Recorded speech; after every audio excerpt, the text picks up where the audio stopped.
Hey, I'm getting ready for the day. I'm actually about to film another video, but I figured while I'm getting ready for the day, maybe we could hang out. So while I'm getting ready, I'm about to film a thrift and gift, which will have already come out before this, but I figured we could have today's video be kind of like a fun little mix of like a get ready, hang out, chatty, catch up, Q&A, and then fun little deleted scenes so that you get some vloggy vibes from, you know, things that you've missed over the last however many months, because I have to cut out so much footage because I am a chronic overfilmer. I don't know when I will ever learn what's the appropriate amount to film for a vlog. This is my formal apology to Tara, everyone's favorite editor, because she has to sort through a lot. I joke that Tara knows more about my life than my mom because she sees so many hours of footage every single week. So I posted on Instagram literally 14 minutes ago, and I have quite a few responses, and we can just, you know, grab a couple of these to chat about. A lot of these questions are about my time off, which totally makes sense. Also, the day I'm filming this is the day after my first podcast chat came out with Elise. Did this help you realize you can be you, and it may result in some unfollows, but it's totally worth it? And definitely, it is impossible to be liked by everybody. Like, actually literally impossible. And I feel very free in that realization. I've always known it, but now I like believe it to my core. And so because of that, I feel like I have given myself permission to just exist a little more candidly and not have that little chain of fear in the back of my mind that is definitely like holding me back. I do think I still have probably a lot of work to do in that area, but I feel a lot more free than I used to. I would rather be myself is kind of like where I'm feeling right now. Someone else said, will you take breaks like this more often? Do you think it was beneficial? You know, something that's really interesting that I've been thinking about is that so many media outlet, like media types, had seasonality, especially television, if we think about how that was our main form of entertainment. And seasons allow several things to happen. They allow the people that are working and creating and producing to rev back up and like have more of a proper planning phase. They also allow the audience to like kind of have something and then miss it in a sense, to where you're never just like fatigued by it. I have felt myself being interested in the concept of like seasons essentially, and having a season of like planning and revving back up and like, you know, playing around with some new concepts before actually producing, and maybe having higher quality content as well. Not necessarily more produced, but maybe just more like thought through and elaborate and experimental in some sense. So I have a year and a half left of this contract I'm in, to where I have a certain number of videos that I have to put out in a year. So perhaps starting in mid 2026, late 2027, I could see myself playing around with like having seasons, to where maybe I take off, you know, a few weeks and have like a summer fall season, and then I take off a few weeks and then I have like a spring winter season, or however that would shake up. I don't have the choice to do that for a while anyways, so feels far out. A couple new things that I've been wanting to tell you. First, well, they're writing up. This is my first time wearing low-rise jeans since literally probably being 14 years old, and I don't know how to feel about it. Look at them. There's a huge jean sale happening over my break, and yet again, I needed to size up. I feel like I find jeans I love, have them for a few months, and then my size changes again, and I've been so frustrated with it. Like, I cannot tell you how frustrated I've been. So I've been putting the past sizes aside out of my closet in case I fluctuate, whatever. So I bought 3 new pairs of pants because they were all half off, and I ordered a ton to try them all on. And when I put these on, Jordy was like, oh my God, those are incredible on you. And I was like, these? And he was like, yeah, those are like my favorite of all the ones you've tried on. But I'm not gonna lie, they are comfortable. It's nice to not have something like too much in my waist, but I just don't know how to feel about them. As a pear-shaped girl, I thought I would never like it, but actually it feels more comfortable on. I just can't decide visually how I feel. So that's one update. Something else that you missed is, so it was Jordy's birthday in January. We had a great day, lots of fun. We also had Jake and Elise fly in, which you saw the podcast with Elise. and we did a day in Palm Springs, just a day trip up to Palm Springs Surf. If you're in California, Palm Springs Surf is like a wave pool in Palm Springs. It's beautiful. It's like new. It's basically like a resort. When you go in the winter, you can have like a visitor's pass to just hang out all day and watch surf for free. In the summer, they charge for it, but in the winter, it's literally like a resort. Like there's big day beds that you can lay out on, and there's a bar and a restaurant and like a lazy river, which no one was in that. I don't know if it was open or not, but Elise and I went for free, and we just hung out all day and we watched surf and like laid on the day beds in the shade and like got a fun little juice, and it was awesome. So if you're in the California area, that's a really fun free activity to do, and you get to watch really cool surf with like the big mountains in the background. And then they told me, I want to go back for this, there's hot tubs literally like on the side of the wave pool where you can sit in the hot tub and look right down over the surf. A hot tub pass is $40, but it comes with $35 of food credit. So it's basically like $5 if you were already gonna buy lunch.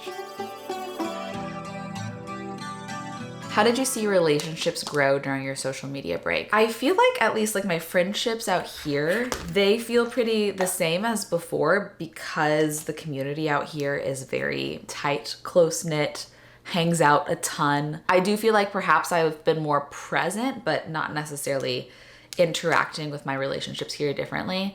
I feel like honestly the biggest relationship that has changed is my relationship with myself, and honestly with God too. I found that without so much distraction and input of a screen and scrolling and having that just at your fingertips, I've been a lot more quiet and slow and still, and wanting to read and wanting to, you know, think and be still and meditate and pray and all that sort of thing. So those activities had fostered, I think a better relationship with myself and with God. Like I find myself just kind of like praying and talking to him a little bit more than I used to because there is less distraction. So that's pretty nice. This is interesting. Did you have an income flow during your time off?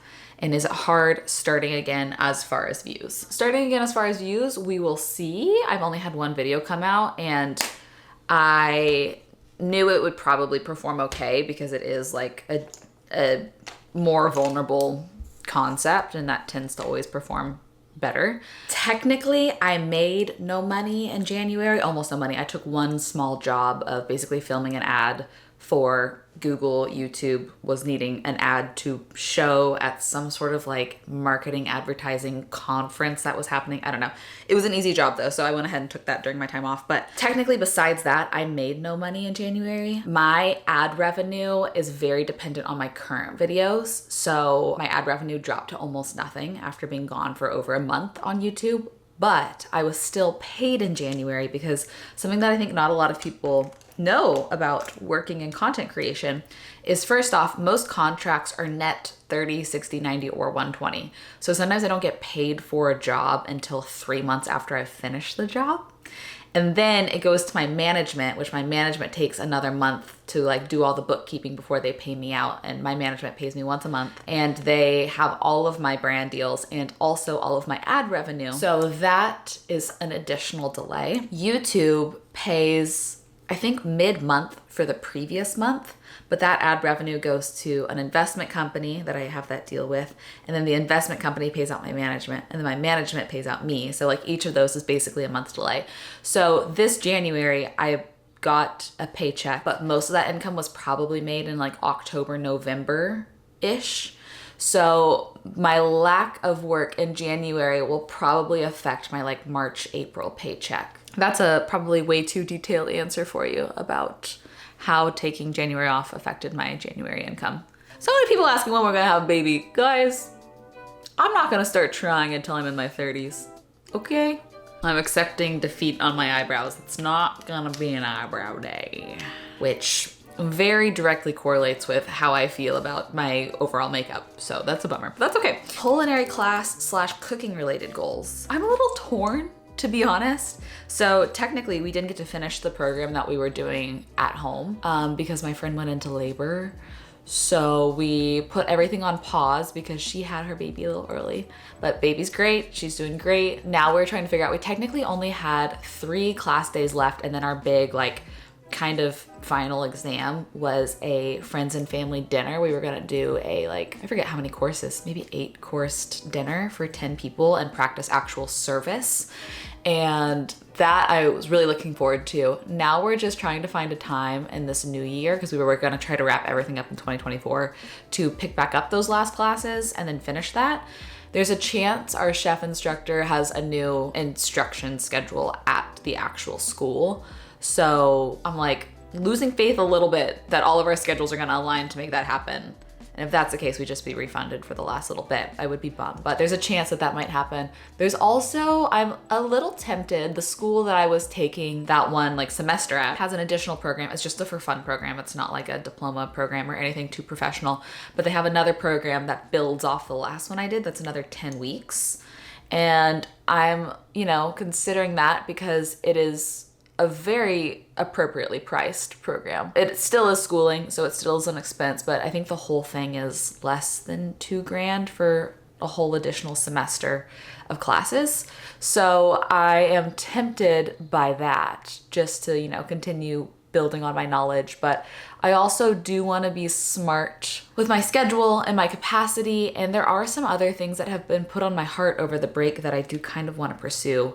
One is crazy to say out loud, and I don't even know if I want to say it out loud. I've really, over my break, realized that I've missed acting, which is crazy because I got so burned out from acting after pursuing it for 14 years. But now that I wouldn't be chasing auditions for making a job out of it, but rather, you know, maybe auditioning for some things for the love of the art of acting. The work I would always book as an actor was commercial and hosting work, which is essentially, if you mix those two things together, that is YouTube. It's hosting in front of a camera, being yourself, doing like lifestyle sorts of things. And then commercial work is basically, you know, working with brands and sponsors. And so that's definitely what I was good at. I would say I was not as good at theatrical, which is TV film, because that's like pretty hard. I think now that I've established myself as a YouTuber, people don't really understand the differences between commercial world and YouTube. When you are a content creator and you are working for a brand, you personally are like vouching for the brand. When you're an actor and you're in a commercial, sometimes you don't even know what commercial you're in until you show up on set. I did a Google Pixel commercial once, and they kept calling the company name some sort of bird. And it wasn't until I arrived on set that they told me this is actually a Google commercial. We had to keep confidentiality. So I think that I wouldn't be able to audition for commercials because people would see me in a commercial and maybe they would be like, Michel, you know, doesn't have a Google phone. Why is she in a Google Pixel commercial? And I would be like, I booked this work through my agent and did not know what commercial it was till I showed up. So also an interesting thing is in commercials and in brand work, there's something called exclusivities where they don't want you promoting a direct competitor. So if I were to book, let's say, a Google Pixel commercial, they might say for the next 12 months, you're not allowed to work with any other tech company because we have exclusivities in the whole tech category. And then on my YouTube channel, it might block me from some brand sponsors that I'd want to work with. Clearly been thinking about this a lot. It's actually something I'm planning on talking to my management about when my manager is back from maternity leave. Surprise, Rachel. I don't know if you're watching this, but it's something that I am interested in talking to you about. It feels crazy to say that in a video because it's just something that was like recently put on my heart in the last month, and I don't know if it's logical at all. Wow, I did not expect to talk about that, and I just talked for way too long. Let's hit a couple more. Did you start any new hobbies while offline with more free time? I tried painting. I don't like anything I made. I tried painting quite a few things. My goal was to maybe make something that could live above our piano.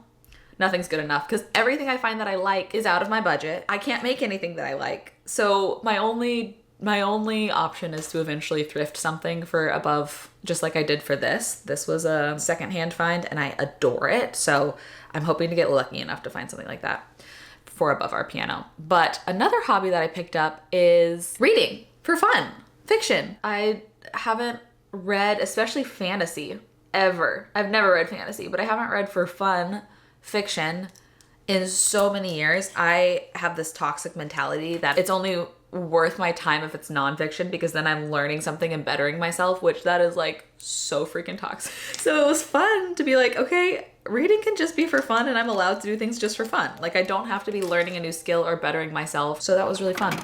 Okay, so the wall's painted, it's drying, the IKEA stuff is unpacked. There's still so much space in here. I was worried about pantry storage for my parents, but I think that this whole cabinet below me will have pantry storage, and then half of this cabinet, and honestly a lot of this cabinet, all of that as well.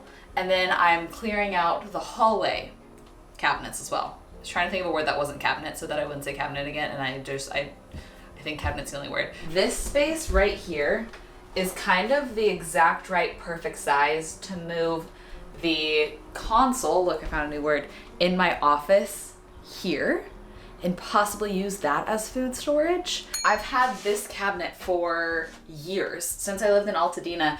These two glass things on either side are IKEA, so this is a standalone unit right here, and it's my bookshelf. It's absolutely stuffed to the brim. So having the storage in here is nice, but Jordy and I were talking about this room in particular.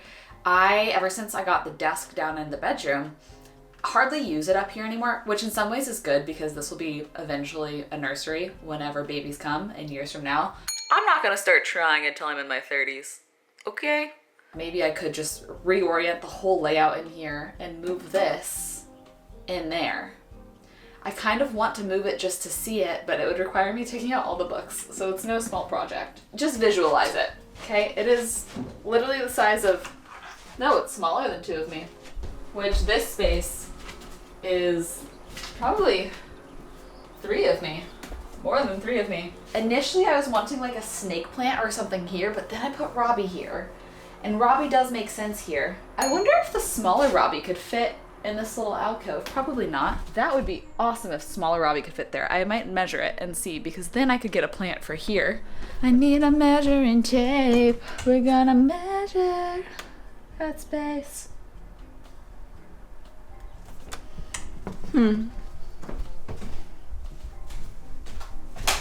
Sorry, I forgot you're still with me. Oops.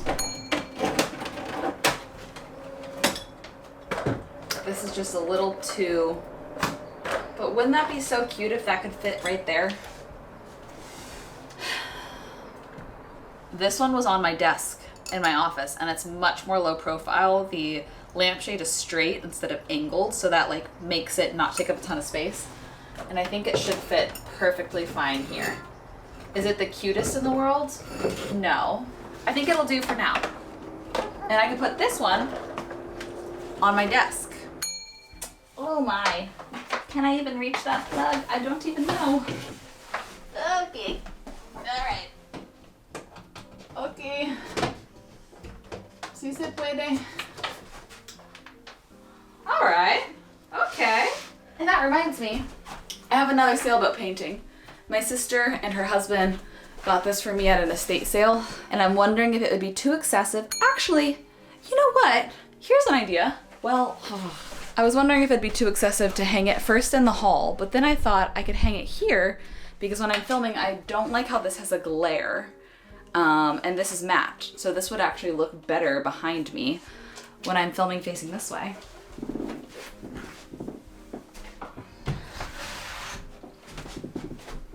I actually really like that there. I do think it means I need to remove my other sailboat painting though. I think 1 sailboat painting per room and 1 lighthouse painting per room needs to be my maximum. One more. Have you noticed the relationship with your partner change during this time? I feel like I have felt more peace in Jordy while I've been offline because he worries about my health a lot. I think just me being an autoimmune girl and a lupus girl, when I stress, I flare. And when I flare, he worries because he's like, I don't know the long-term effects of this on your health. And I think he just cares for me in that way. So I think him seeing me not be stressed, therefore having good health over my break, I sensed a peace in him. And that was really nice. It does make me feel a little sad to know that that's over. And a big goal of mine is to reduce emotional stress in my work so that I don't have physical symptoms of being sick and flaring with lupus and EDS and all that sort of thing. That has been made pretty clear for me of like, this is my responsibility to really do a good job with this for the sake of my health and therefore my family's health, future children, husband, all of that. But it was really nice to see him feel, I think, so peaceful with how I was feeling. And so that just fostered a really like calm, chill, lovely month. Especially as like still somewhat of newlyweds. Very, very, very blessed to have that experience with him. I love y'all. I cannot wait to go on this anniversary trip. By the time this video comes out, I'm back home. And I'm going to do a recap video in case anybody wants to recreate a California coastal road trip. Jordy has done this coastal drive so many times, especially being a touring musician. So he planned the itinerary, and then my job was finding hotels and restaurants because I'm a bougie little bitch, and that's what I'm really good at doing, is finding cute hotels and good food. Anybody else that wants to do a California road trip can just copy paste, do the same thing. Okay, I love you. I hope you have the best rest of your day, and I'll see you in another video very soon. Bye.